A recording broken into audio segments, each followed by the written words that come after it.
We're coming at an incredibly significant time. And I think when you look at what we're going to talk about tonight, I think you'll be saying to yourself, I expect the Lord's going to come in a very, very short time. The evidence is very substantial. But first of all, let's look at what we've just read. Remember what we've just read. Look at verse 1 again. But at the times and seasons, brethren, you have no need that I write unto you, for you know perfectly what that's going to be, how long that's going to be, and such like. But let's have a look at those words. You see, the word there, times, is the Greek word chronos, from which we get chronology. We know the dates. You know, we knew exactly the date of the Six-Day War. We knew exactly the date Russia would move into the Middle East or begin its move, because we've had those dates given to us. Brethren have printed that material for us. We can see it all. But as well as that, we know the seasons. Hey, this is a period when it's wetter, because it's this season, isn't it? Okay? Summer is hotter, winter is colder. The qualities, the signs of those seasons we know. But then he goes on, he says, we know that perfectly, accurately, precisely, exactly. So this information is not something we should be dull on. We know it very, very exactly. And if we do, that should have an impact upon us, as verse 6 says to us, therefore let us not sleep as do others sleep, but watch, and let it affect the way we walk. Be sober in what we do. So there we are. We ought to be the watchman on the wall. We ought to be crying out, it's coming, it's coming. Now, remember also Christ's last words to us. Remember those words that he spoke? Look at the next verse, first of all, verse 16. And he gathered them together into a place called, in the Hebrew tongue, Armageddon. So just before Armageddon, what about the believers? Behold, I come as a thief. Now, does everybody expect it? Is all the ecclesia alert? If they are, they'll be here. I come as a thief. Blessed is he that watcheth, that's you, and keepeth his garments. That's what we must all do. Now we keep our garments, and then we keep our covering that we've got through baptism, through association with the Lord Jesus Christ. Now, there is the exhortation Christ has given us. But now we want to look particularly at the signs. Now, I'm not going to do anything particular as far as the quotes are concerned. Come with me to Ezekiel chapter 38. And we're going to stick to that. I'd like you to have that open in front of you all the time tonight. I'm not going to read it through. You can, whenever you need it. But what we're going to see is that Ezekiel 38 tells us this. It describes a Russian European invasion of Israel opposed by Britain. Now we all know that. We've read it so many times. But let's just confirm that. Just take me a moment or two, maybe for somebody younger who may be here. Ezekiel 38 verse 15, have a look at it.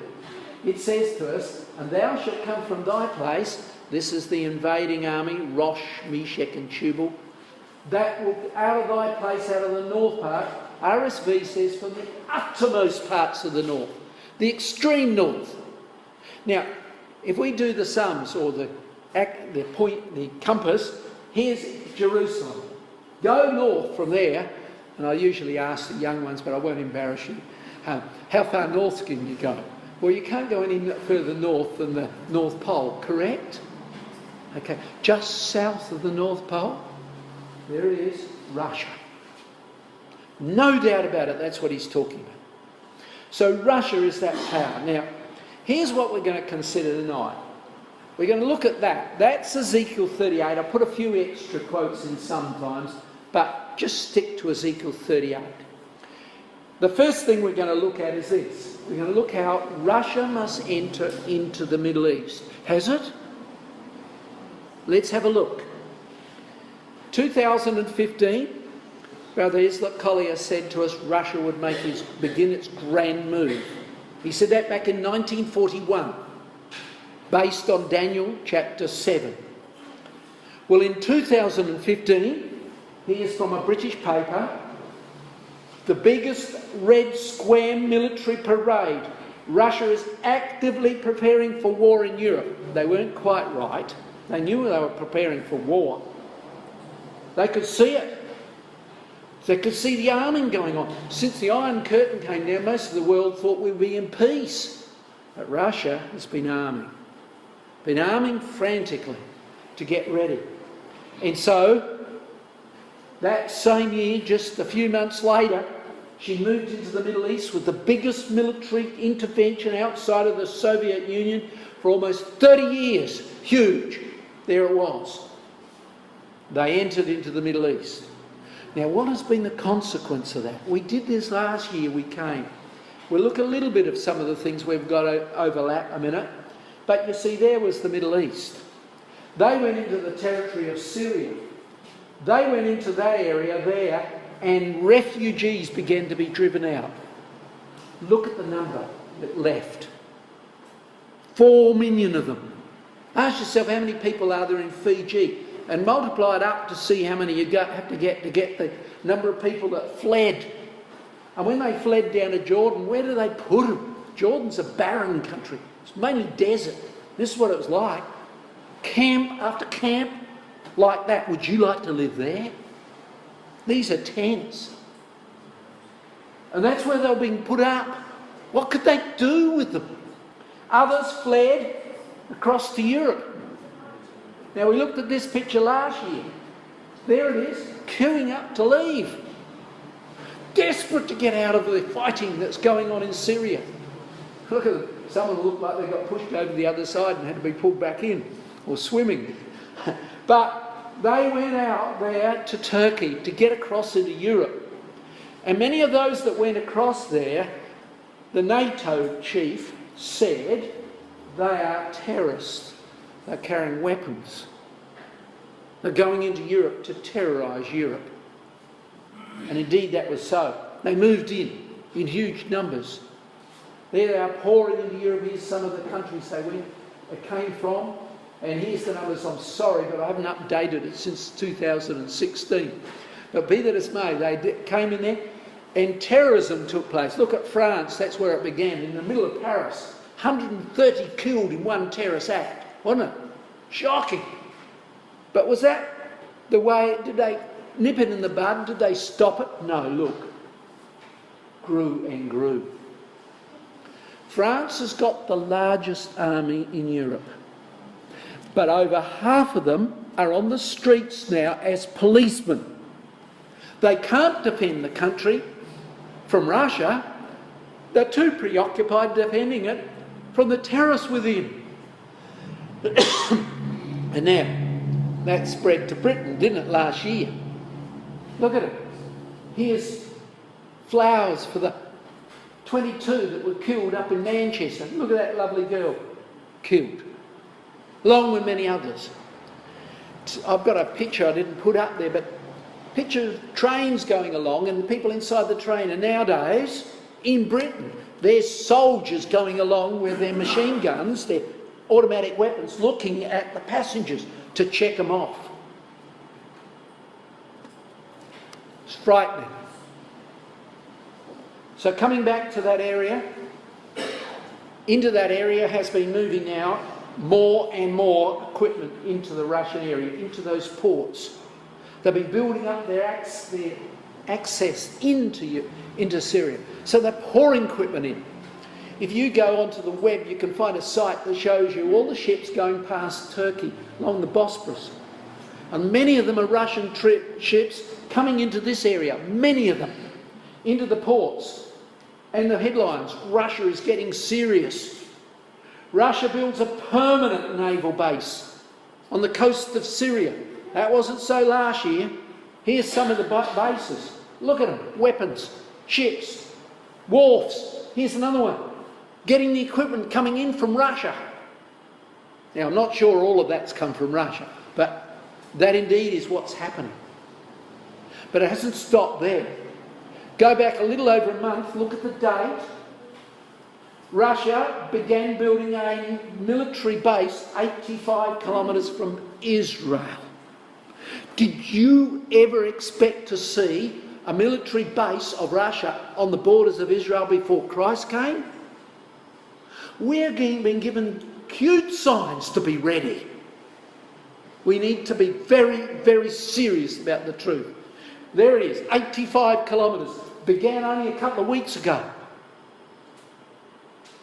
And as well as that, now Russia has posted 800 troops, initial number, along the borders of Israel. 800 troops, 5 kilometres from the border of Israel. From the top of the Sea of Galilee right up to Golan. And Israel is very concerned. She's alarmed. Wouldn't you be? It's building up all the time. 5 kilometres from Israel's border. But it hasn't stopped there. That was 2 weeks ago. Now, bang, in come another 2,000. Pouring into the area. They fly in mercenaries. In other words, these are people who have lost their jobs up in Russia, and they've formed a group of them who are being paid to come down there as mercenaries. Now in Russia, most people get trained after they leave high school going into the army. Then they get a job. Now they pull them out and they'll say, we'll pay you, you can go down there as a mercenary. You want to be fed? Well, that's what you've got to do. Move into the Middle East. And they're building the numbers up. Yes, under the Russian flag. Right at the borders of Israel. Now, did you expect to see that? It's absolutely staggering. How long have we got? That's the issue. Now, I might put another PowerPoint in to highlight something that I really want. I'm coming back to this again and again. Major threats to world peace. We're going to look at them. The first one, Russia on the borders of Israel. We know what that means. Ezekiel 38 says soon, somewhere in the near future, Russia's going to cross over and go into Israel. But she's not stopped there. Libya is in civil war. About 2 or 3 months ago, Russia went into Libya via Egypt. There's a military base there. They took it over. It had been vacant. They took it over and then sent their troops into Libya to support this man, one side of the civil war, and pushed the other one out. They've taken control of Libya. Is that a surprise to us? Go and ask Mr. Banarama if he knew that. We knew that. Ezekiel 38 said that. And what are they there for?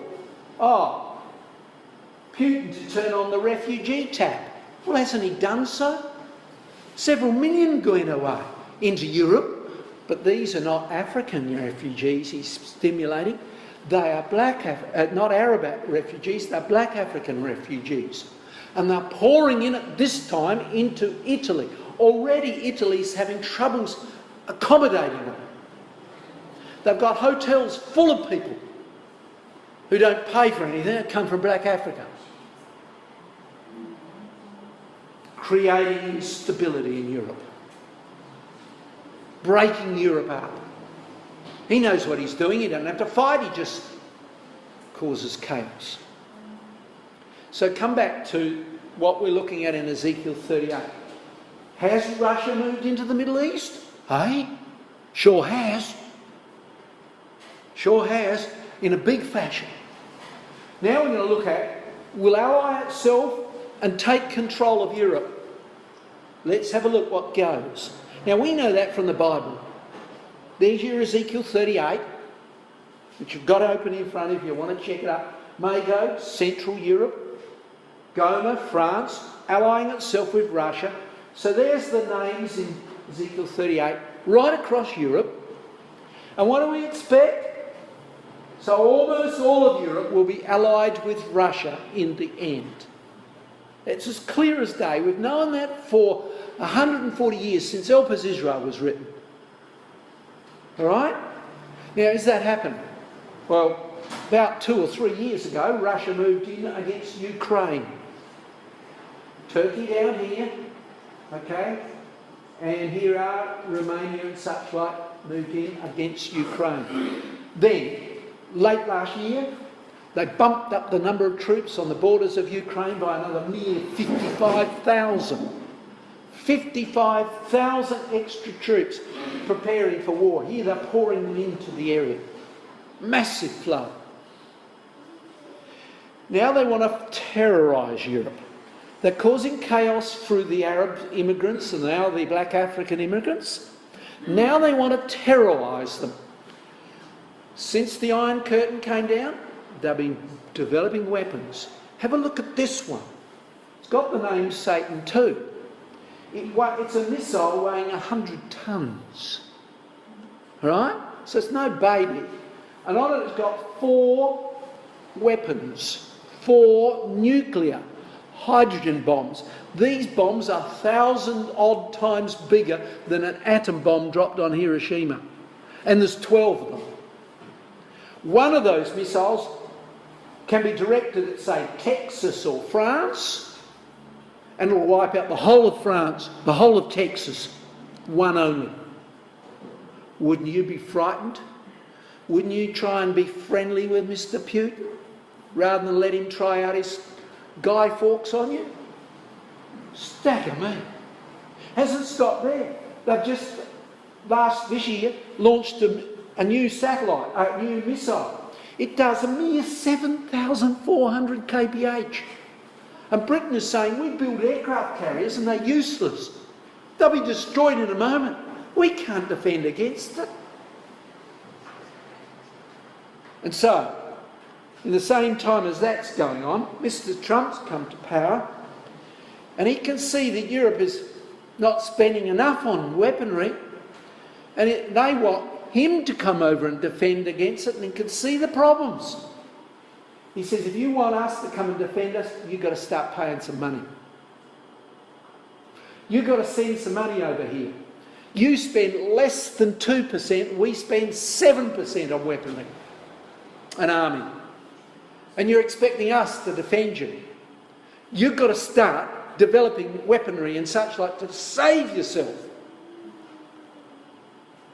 And here's Mrs. Merkel. She can see darn well that they just haven't got the time. So what is she saying? German leader says Europe can no longer rely on Donald Trump. We can't rely on him. So we've got to do something fast. And they know darn well they haven't got the time.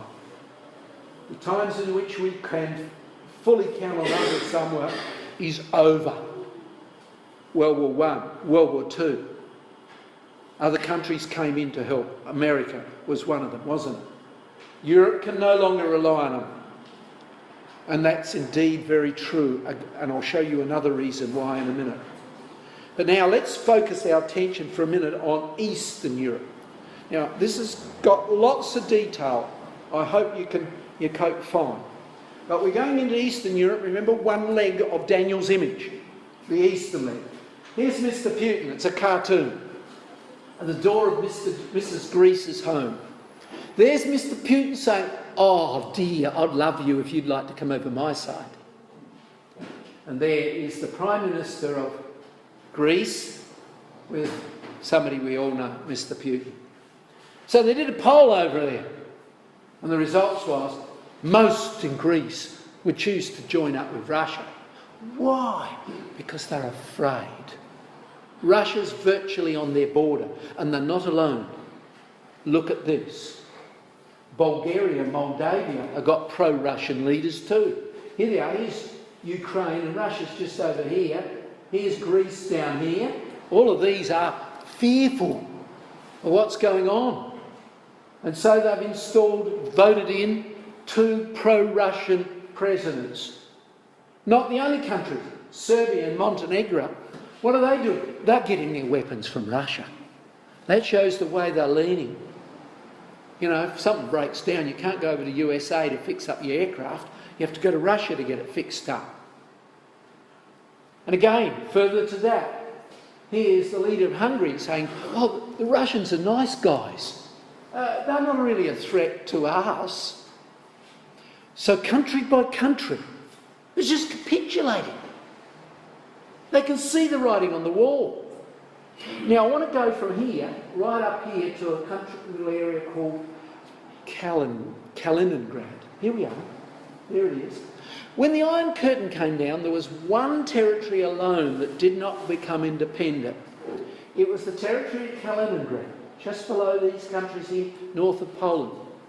Tiny little place, all right? But Russia has controlled that ever since. And they have been pouring weapons into it.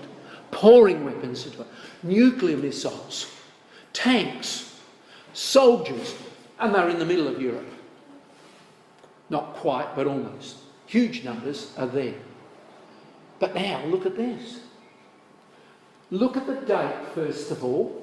5 days ago, one of the world's leading newspapers, The Economist, says this: Russia's biggest war game in Europe since the Cold War alarms NATO. Articles come out saying, will this trigger World War III? Some are saying, will this trigger Armageddon?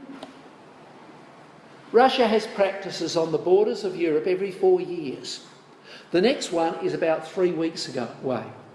Last time they did so, they said they had only about 4,000 troops on the borders of Europe. It was 12,000, they told fibs. This time they said, oh, we're only going to have 100,000. They told fibs last time, what's it going to be this time?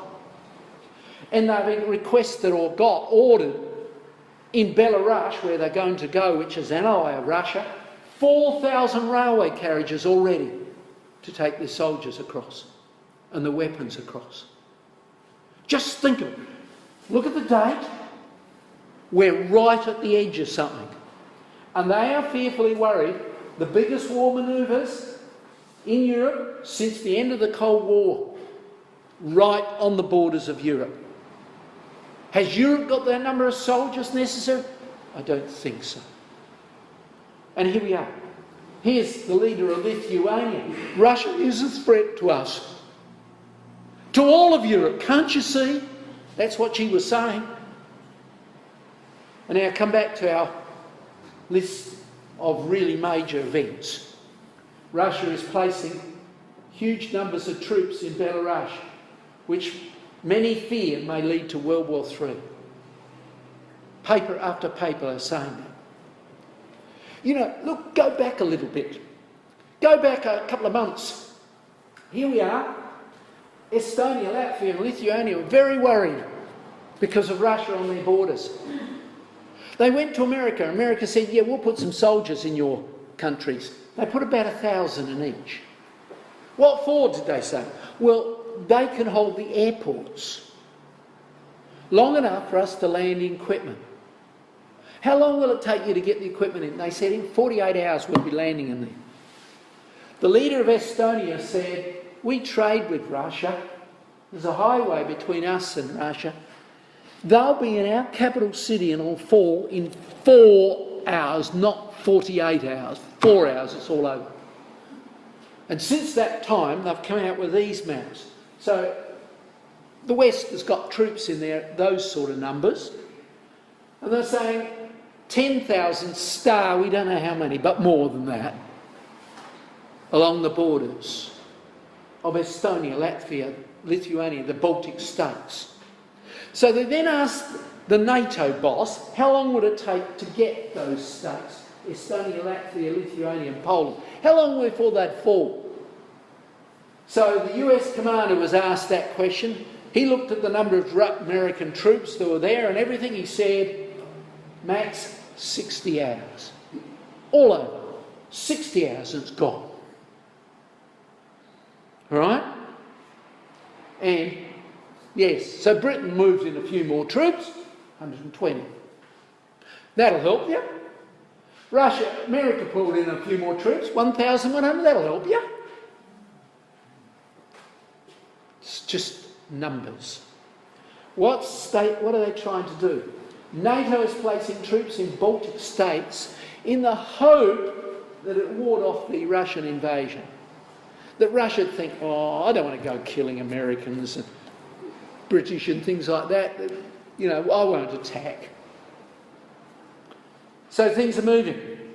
Russia will invade or ally itself with Western Europe. So we looked at Eastern Europe, didn't we? Now we're going over the other side.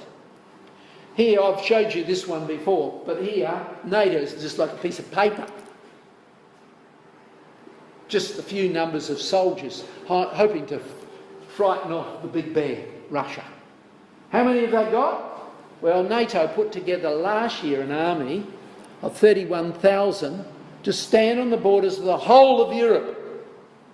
At that point, Russia had 70 times more. 70 times more. And now, Russia's economy is slowing down because people aren't buying their equipment. So the young fellas there, who haven't got jobs now, are being used as call-ups. And their army is growing in size. Growing in size. As I told you, some are being employed to go down into Syria. And so we can see the situation developing. So late last year, the ex-NATO boss came out with a new book. There's the front cover. That was his opinion. There he is. General Sheriff, ex-commander of NATO, said this year is likely. We cannot be dogmatic, of course, but he thought it would be. He was seeing a bit deeper than I know about what's going on. And when that book came out, oops, sorry, I've gone a little too fast. The computer has indigestion at times. I think, let's hope it's come right this time. No, it hasn't. Don't worry about it. But there were headlines in the newspapers in October. And that was only 1 week of headlines. Every one of them contained World War III in it somewhere. And these weren't from, weak papers. These were sometimes prominent papers like the International Business Times and such like. So there we are. World War III in the headlines, just in 1 week. I could have counted other weeks. Didn't have enough space to put the PowerPoint up. I just did 1 week. Europe is fearfully worried of what's going on.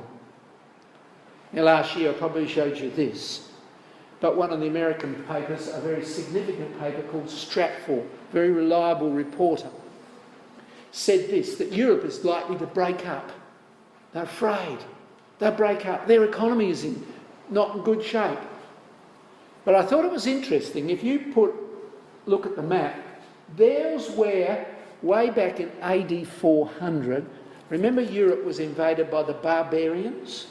The Huns, the Vandals, the Visigoths, the Burgundians, the barbarians, 10, and carved up into 10 tribes, the 10 toes, not tribes, 10 nations. Okay? It happened back there. We know it's going to happen again. Well, let's have a look at what that magazine said. And if we put that line on it where that red boundary is, there it is. Have a look at that area and count the nations in it. 10. So the situation is set up so that Daniel's image could stand up in a moment. It's amazing. But let's come back to this. Now, I hope I'm not going too far. If I am and somebody's losing the point, don't hesitate to ask a question. That's fine. I like that. But, so Russia will ally or take Europe? Looks like it. Looks like it. But further to that, it will ally itself with the Shiite Middle East nations. Now, what are they? Well, let's have a look at it. Here they are. Ezekiel 38 says Iraq, Iran, Afghanistan, which is Pakistan of old. Okay? So, let's have a look at it. There they are. There's the map. And let's put Persia of old on it. Yes, it's that territory. And is that allied to Russia? Yes, it is. All of it is allied to Russia. They are the Shiite, more fanatical Arab nations. All right? But let's look particularly at Iran. All right? In Iran, what's going on in Iran? Well, Iran is building nuclear reactors all over the place. What do you need nuclear reactors for? Well, you might like it to get energy, nuclear power stations. They don't need it. They've got plenty of oil, plenty of natural gas. They don't need it. What in the heck do they want all these reactors for? Well, they just want it to put something on the top of their missiles. They've been building missiles. Look, and they told Israel, when we're ready, we'll wipe you out in 9 minutes. 9 minutes and you'll be over. How can they do that? Atom bombs. And they're flat out trying to develop atom bombs with the help of North Korea. And also with the help of somebody else. This is not quite the particle I wanted to put up there, but Russia has offered to build another 10 nuclear reactors in Iran. Their ally. Well, that's what the Bible said. And now, America's upset over it. Mr. Trump is saying, we're going to boycott you because you're going too far. Look what yesterday's paper, or the day before's paper said. Iran is sending its warships to the Atlantic Ocean, that's off America, amid a massive new military build-up. Look at the date, 14th, today, 16th. Right? Iran is preparing to send a flotilla of warships to the Atlantic Ocean to be off USA because USA is trying to boycott her, to stop her developing weapons like North Korea. Incredible, isn't it? How can we say we've got any time left? The time is super short, it would seem. Oh yes, God in his mercy could back off for a little while and slow it all down to give us a bit of time. But remember, the Lord comes at a time you think not. And I think that many in the ecclesia might think that way. Too relaxed, laid back. When we're seeing all this going on. So, Russia did ally itself with the Shiite nations. But now, Israel must dwell confidently in the land. I'm going to show you a few things that you already know. But that word safely does mean in the margin, confidently. And if you go to the New York Times, one of the world's leading papers, they've got a list of some of the best weapons in the world. And a lot of them are built in Israel. Here's tanks. They're controlled by girls who, when they come out of high school, they go into the army. What do they do when they go into the army? They walk out of their house in their uniform and go to a big halls out through Tel Aviv. And they're put in front of computers. And they play computer games. No, not computer games. They control tanks. And military naval vessels. Like they've got a naval vessel that goes up the Persian Gulf that does 70 kph. Nobody's on board. Because in rough waters, their stomach would be damaged at 70 kph. But these girls are controlling them and they can fire cruise missiles. High-tech stuff. They're running drones, that's as big as a Boeing, and can fly right across Iran and be over the top for several days. Amazing. Amazing stuff. Satellites and such like. Their new missile, I jokingly say it doesn't miss. You know why? It's called David's Sling. Could David's Sling miss? Anyhow, I just like that name. All right. The Bible says to us in Ezekiel 38, they must be in the midst of the land. The word midst is translated lofty point, high point, navel, the middle of the land. That's the West Bank. Is that happening? Well, have a look at the size of the settlements in the West Bank as time goes by. They're shrinking. Israel is sending people in there. They've got huge numbers of Jews coming into the country. Where do they put them? You know, they don't want to use the farmland up. And much of the mountain country's pretty well useless. So they're building little shacks up there like this. I joke. But that's what they're building, to put people up in. It's amazing. So, Israel is dwelling confidently. Let's move on. Russia forms a religious alliance. Does Ezekiel 38 say that? Will you look? Here's a bit of Ezekiel 38. The key word of Ezekiel 38 is this one. It's the Hebrew word kahal. It's used 6 times in Ezekiel 38. All right? Very, very important word. Used verse 4, verse 7, verse 13, verse 15. Sometimes twice in that same verse. Sometimes the noun is used, sometimes the verb is used. But they are cognate words. Verse 4, 7, 13 and 15. But what does it mean? There it is again. There's those words. The Hebrew word kahal is used often for a religious assembly. It's often translated in some Bibles, a synagogue. In the Septuagint, it's rendered on occasions church. It's a religious assembly of nations. And is Russia assembling nations together? Too right. Last year. There is the leader, there's the Pope, who signed a deal with the leader of the Russian Orthodox Church in Cuba. So the Russian Orthodox Church now has to some degree come under the control of the papacy. Are we surprised? Of course not. Encyclopaedia Britannica spoke that in 726 that division took place between Europe, the east and western legs. And at that point it was a division on religion. Now you do the sums. Daniel chapter 12 said it'll last for 1,260 day years. Add it up. Sure enough, that's when they went over in Cuba. The deal was signed.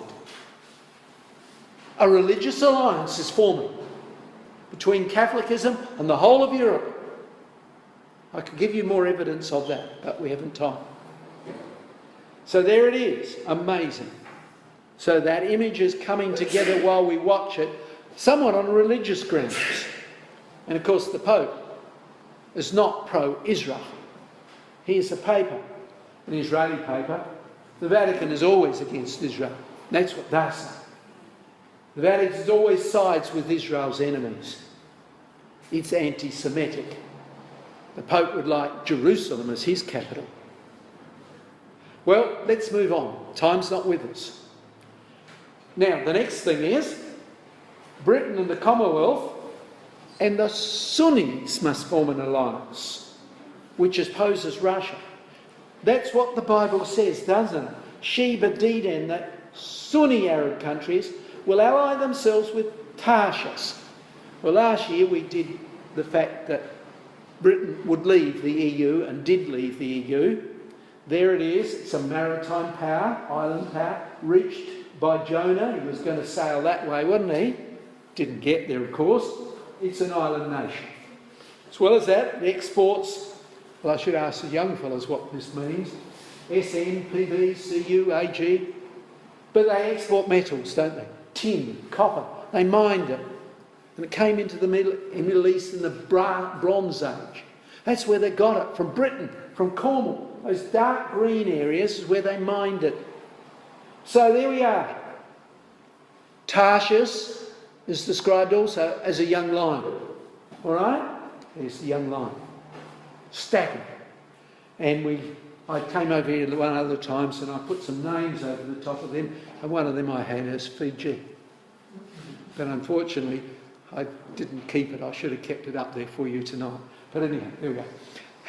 All right, so the Commonwealth countries. Tarshish and Sheba and Dedan. There's Sheba. There's Dedan. Is that allied with the Western countries at the moment? Well, first of all, Britain left, as we know. There was the vote. And it came through. And here is the EU boat, as it symbolised. Here's Greece vomiting over the side. France is walking the gangplank. Mrs. Merkel's looking at economic failure looming. And meanwhile, here's Britain sailing off into the sunset. Okay, leaving it behind.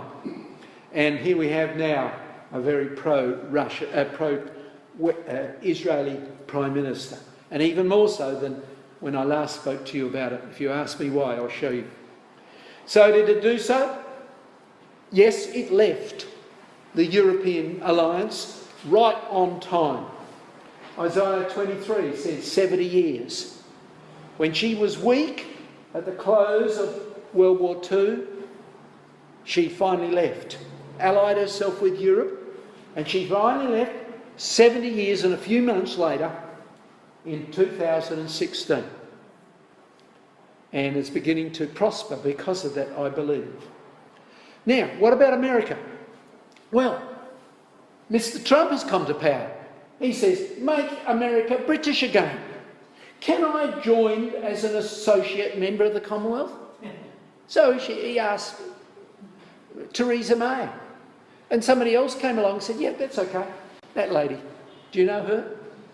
She said, too right. I'll have her back. So, the story is that is the prospect at the moment. And they began doing naval manoeuvres in the Persian Gulf together within a month. So,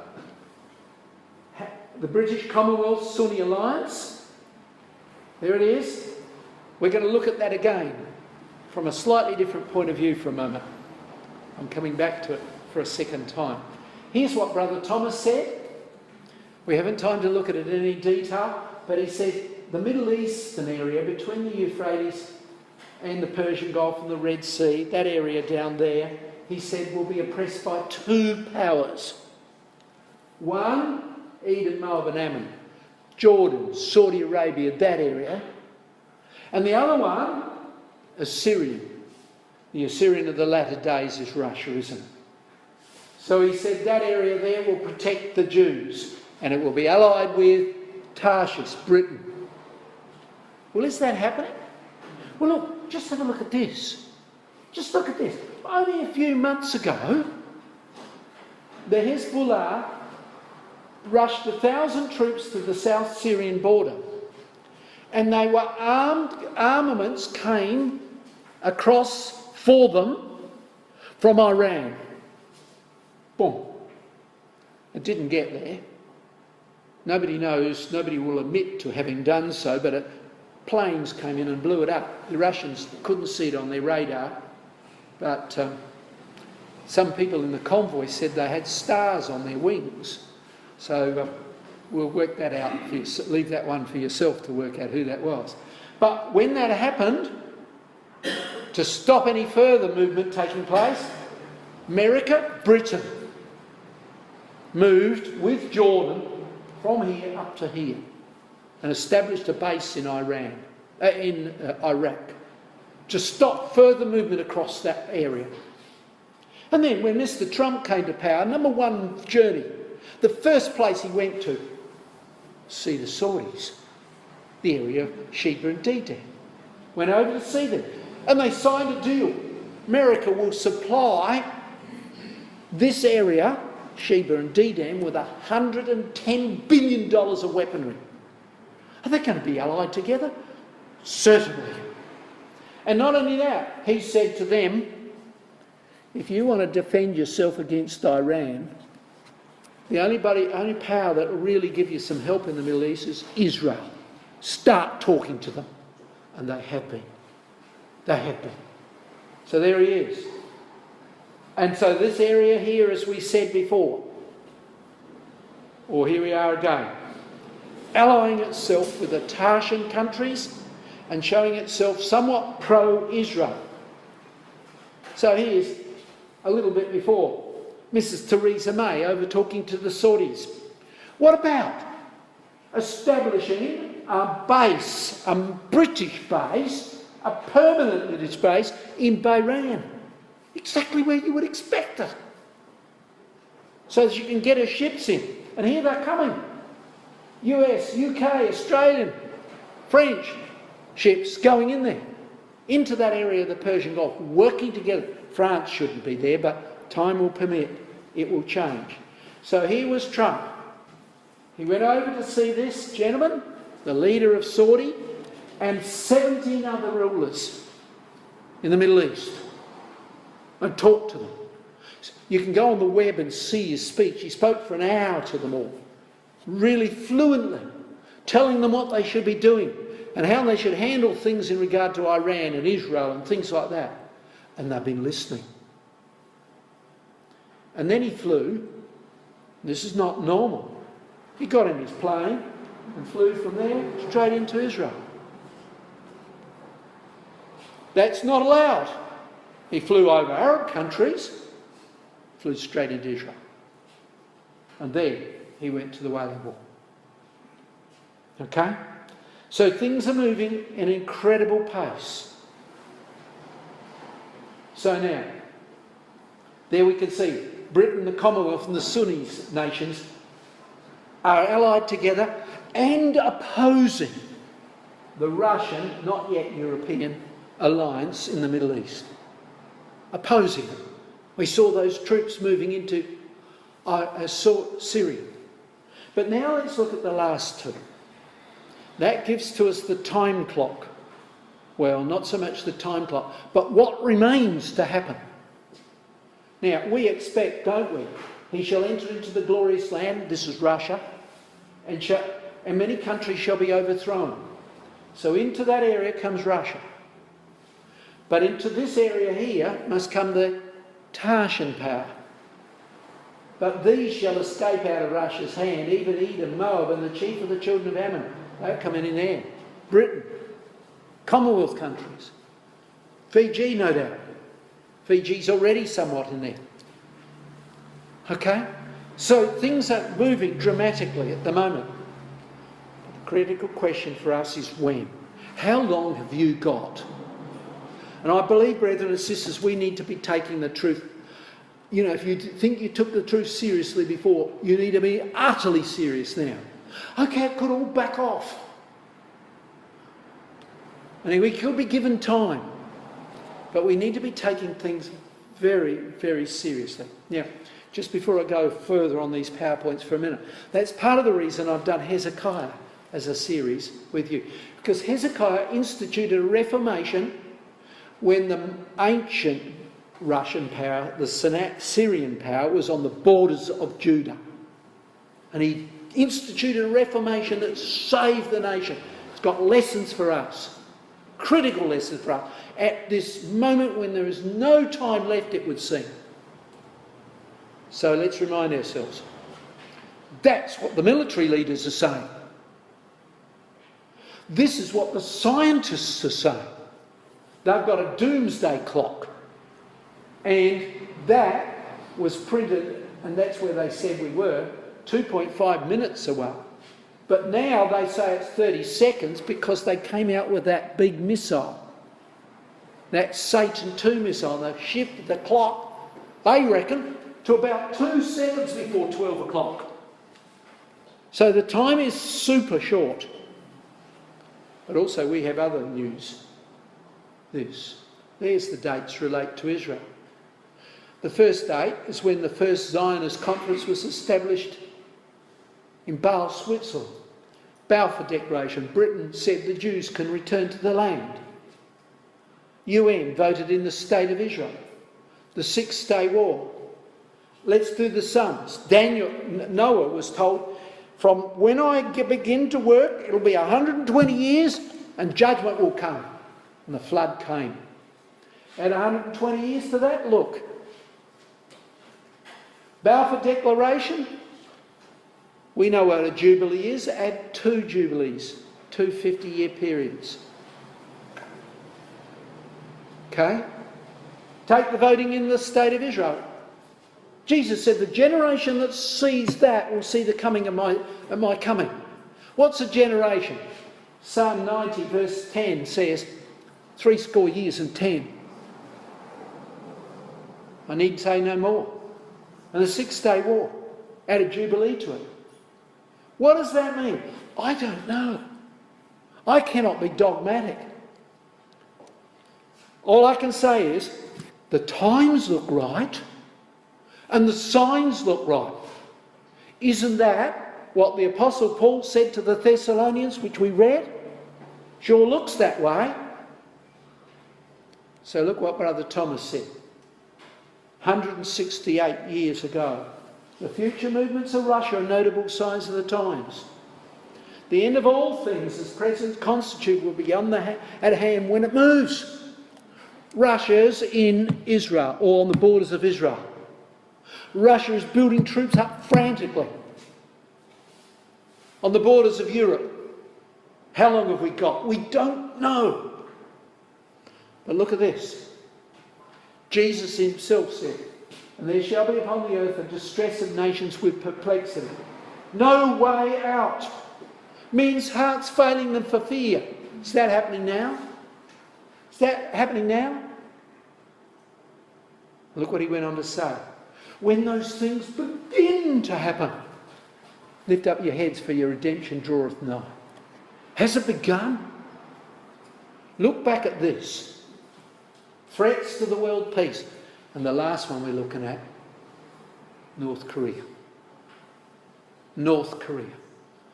Oh, Americans are breathing a sigh of relief the last 2 days because the North Koreans said, well, wait a little while and see what they're going to do. Here's what came up. Brink of war. North Korea situation more concerning than ever after a news tirade. But he said, I'll wait a couple of days. Just see how those idiotic Americans behave. Today, North Korea once again, look at the date, yesterday, vowed to attack the US territory of Guam. Kim said he would wait to see what the reckless Yanks would do next before launching 4 missiles. Stagger me. Is he real? Well, they got the missiles. Have they got the nuclear warheads? It looks like they might have. It's frightening to see what's going on. But it's not for us. It's thrilling. It's exciting. But it's a cause for us to be utterly motivated in the truth. Not fooling around and procrastinating. We're always at the meeting. We're always doing daily readings. We're always focused on the things that are right and true. We don't fritter away our time. We haven't got it. So come back to where we began. Is Armageddon on the way? Great battle. The spirits go forth to the kings of the earth, to the whole world, to gather them to the battle of the great day of God Almighty. Are they gathering for it? Looks that way. And he says, I come as a thief. Blessed is he, that's you, who watcheth and keepeth his or her garments, lest they walk naked and they see their shame. Let's be ready and prepared and utterly diligent in the Word of God, not half-hearted in anything. Then we'll be part of that wonderful host that in the kingdom age will see the earth filled with the glory of the Lord. We have a wonderful prospect before us, but be serious about the truth, brethren and sisters. Love the things of God with all your heart and be diligent in our walk toward the kingdom. We don't know how long we got, but it does look very short. Thank you.